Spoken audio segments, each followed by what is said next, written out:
롯데그룹의 상징이 여러분 알다시피 신격호 전 회장님이 야심차게 지었던 롯데월드타워입니다. 그런데 이 롯데월드타워가 롯데케미칼의 빚 때문에 담보로 잡혀지게 생겼습니다. 실제로 말입니다. 롯데월드타워의 자산가치는요, 건축비만 하더라도 113층까지 지었으니까 4조 2천억 원이 들었거든요. 현재 가치는 이 높은 롯데월드타워가 6조 정도 된다고 합니다. 이 6조 정도 되는 롯데월드타워, 롯데그룹의 자존심이자 롯데그룹의 상징인 이 롯데월드타워를 은행권에 담보로 제공했다, 이렇게 지금 밝혀졌습니다. 야, 진짜 엄청나죠. 저는 그만큼 말입니다, 롯데그룹이 송두리째 흔들거리고 있다는 뜻으로 해석합니다.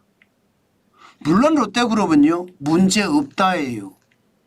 지금 이게 그만큼 말입니다, 신용보강을 하기 위해서 담보로 제공했을 뿐이고, 기본적으로 유동성 위기라고 하는데 유동성 위기가 아니라는 것을 제대로 보여주는 일이다, 이렇게 설명은 하고 있습니다. 그렇지만 시장의 평가는 냉정합니다. 시장의 평가는요, 기본적으로 롯데케미칼이 에비타가 이게 세금 전 현금 흐름을 나타내거든요. 에비타를 실제 보면 말입니다, 회사채를 발행하거나 이럴 때 재무특약을 씁니다.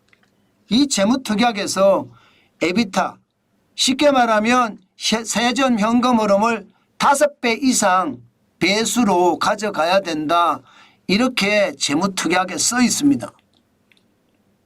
그런데 2024년 9월 현재 롯데케미칼의 에비타는 4.3배예요. 그러다 보니까 재무약정이 깨진 거예요.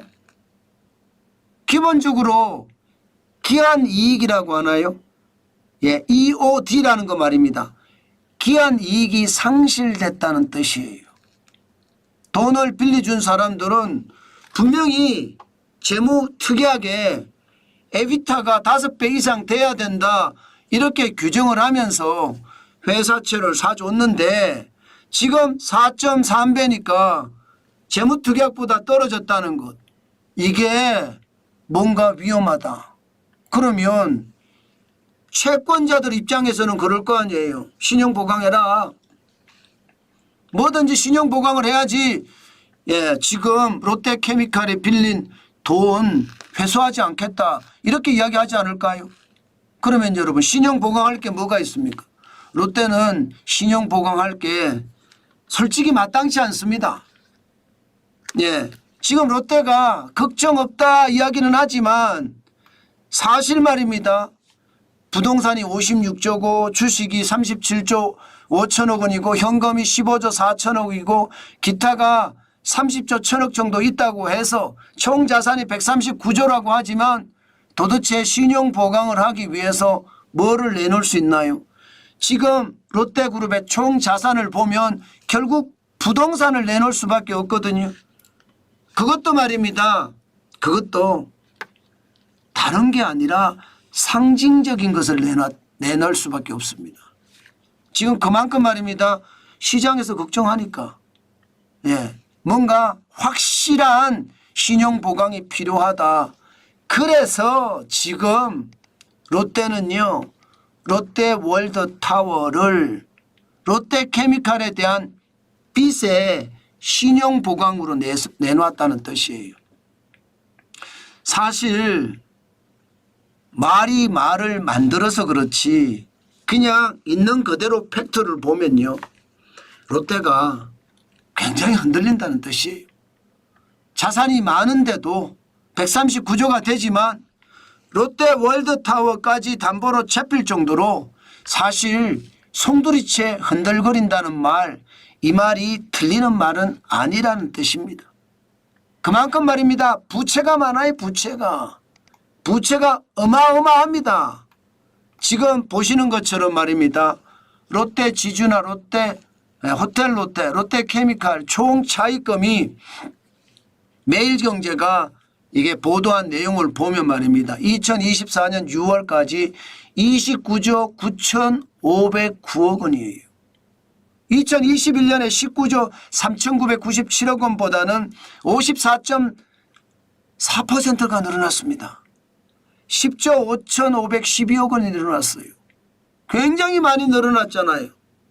그만큼 롯데는요, 각 계열사들이 장사를 못했다는 뜻이에요. 장사를 못했으니까 다 망했다는 뜻이고요. 그러니 돈 빌려서 계속 연명해 왔다는 뜻이잖아요. 게다가 코로나 팬데믹 이후에 롯데는 빚이 더 많이 쌓였으니까 50% 넘게 쌓였으니까 이러다가 롯데 와장창 박살날지도 모른다. 그 말 당연히 할 수밖에 없습니다. 사실 롯데그룹은요, 재무에 문제 없다. 예, 그러면서 유동성이 웃기는 이야기다 이야기는 하고 있습니다. 물론 좀 가라앉는 분위기도 있어요. 그렇지만 시장에서는요, 과연 유동성을 제대로 만들어낼 수 있을 것인가 이거예요. 유동성을. 부동산 많이 가지고 있으면 뭐예요?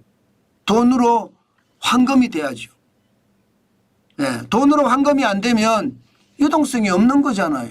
부동산만 가지고 있어서는 그 가치가 제대로 발현되지 못한다는 뜻입니다.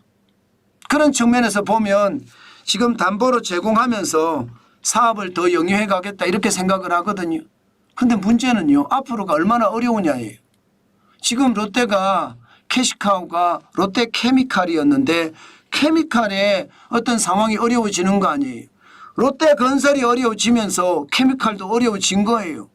게다가 롯데쇼핑이나 롯데백화점 쪽은 좋은지 모르지만 여기도 말입니다. 상황은 굉장히 나쁩니다. 알리익스프레스니 테문이 쉰 중국 유통업체들이 들어와서 롯데가 최악의 상황으로 지금 몰리고 있습니다. 판매가 안 되니까요.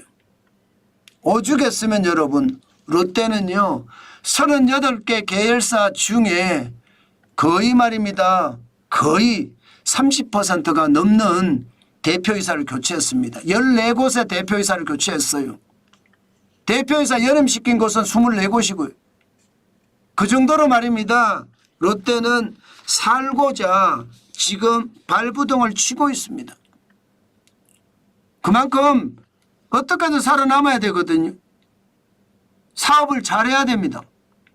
지금은 제일 급한 게 유동성이에요. 돈을 부동산을 현금화시키는 것. 이게 제일 중요하니까 대표이사 교체해서 유동화시켜 나가는 겁니다. 그중에 여러분 유동성 얼마나 지금 심각한지 한번 보실래요? 지금 보시는 것처럼 말입니다. 롯데마트든 백화점이든 지금 계속 팔겠다고 내놨습니다. KB자산운용에 따르면 롯데마트는 구미, 부평, 평택, 당진 이러면 이게 4군데예요. 4군데 점을 지금 팔려고 내놨고요. 롯데백화점은 일산, 상인점도 지금 내놨습니다. 롯데마트도 마찬가지입니다. 김포 한강점. 예, 이거 신한자산운용이 매각을 하겠다고 지금 내놓은 겁니다. 캡스톤 자산운용은요. 롯데마트 중에 동네 그리고 성정 여기도 지금 팔겠다고 내놨고요. 롯데백화점은 동네백화점이나 포항백화점도 지금 팔겠다고 지금 내놓은 겁니다.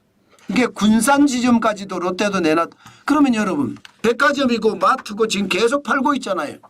팔아서 현금화 하겠다는 것 아닙니까? 팔아서 현금화 하겠다는 그 자체가 지금 굉장히 위기라는 이야기입니다. 저는 롯데가 잘 넘어가기를 바라요. 왜? 거대 유통 공룡이기 때문에. 롯데가 여기서 만약에 무너지잖아요. 여러분, 유통이 무너지면요, 나라 경제가 진짜 심각한 양상으로 빠져들 가능성이 있습니다. 그게 도매든 소매든 거대 공룡이 무너지면 여기와 그 거래하는 도매상들도 다 무너지고요. 소매상들도 진짜 많이 무너질 수 있습니다.